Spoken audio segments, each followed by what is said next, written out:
5.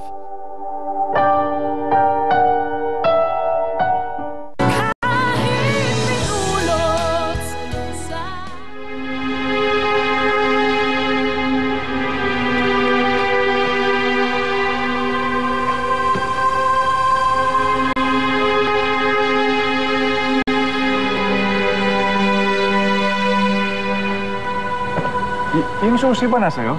Ha? Susi? Wala sa akin. Baka naiwan mo sa loob.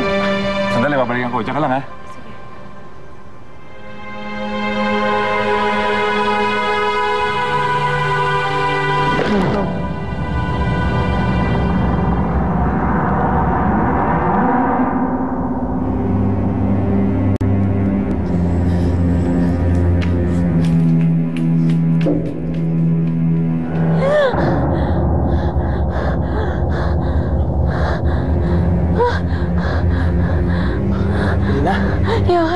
Johan! May problema ba? Panaginipan ko sila Mang Emilio. Hindi kaya may masamang nangyari sa kanila? Emilio? Emilio? Emilio! Celestina! Kamusta, Celestina? Sabi ko naman sa'yo, hindi ako natigil. Hindi kita makukuha. Anong gagawin mo sa kanya? Felina, panaginip lang yan, ha? Iba to, Johan eh. Anong ibig sabihin ng iba? Pakiramdam ko may masamang mangyayari sa kanila.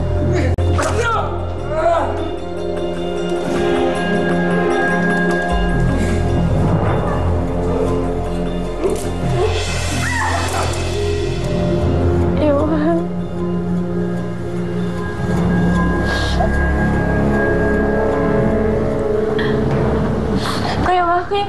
Kuya Waki, saan ka galing? Sensya na. Pagod lang ako. Kuya Waki!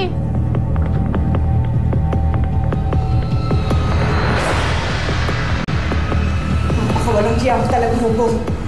Pinatay mo na nga si Ate Agatha, pati kami, hindi mo pa kami tantanan. Si Emilio papatayin ko. Humarang si Agatha. Kaya siya tinamaan ng bala ko. Pwede ba layuan mo na kami? Nagpakasal na ako sa'yo. Tiniis ko lahat ng panlalait ng mama mo. Matagal na ako nagtitiis ko. Pwede ba? Pakawalan mo na kami, layuan mo na kami. Ito yung tanda mo. Hanggat nandito, walang pwede makinabang sa'yo. Puntahan kaya natin sila Nanay Corsiva. Ha? Pero Felina, baka may makakita sa'yo at malaman pa ni Aling Greta. Felina, mahirap na. Huwag mo na akong pagpawalan na makita sila Nanay Corsiva. Ang isa pa, gusto ko na rin makita yung pamilya ko dun sa perya eh.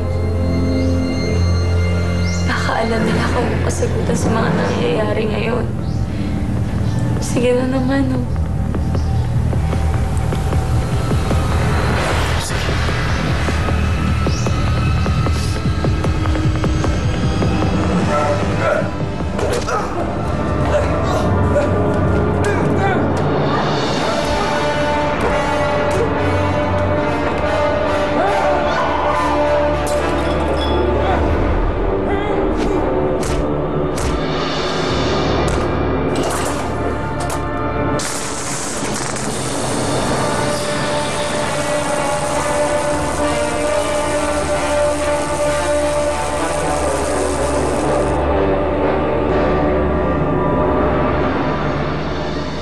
natin ang lakas mo. Ngayong hindi pa madilim. Ano ba kailangan mo sa amin, ha? Gusto ko malaman kung paano maging isang tao. Yan ang proteksyon ninyo sa lobo na gumagala sa gabi. Tanging sa pilak lang sila namamatay. Si Ma'am Celestina at si Sir Emilio, sila ang tunay kong mag-ama. Kunin na kayo! Isang lobo! Lahat ng mga tao dito, lobo! Chloe! Regalo ko sa... Andito ang magaling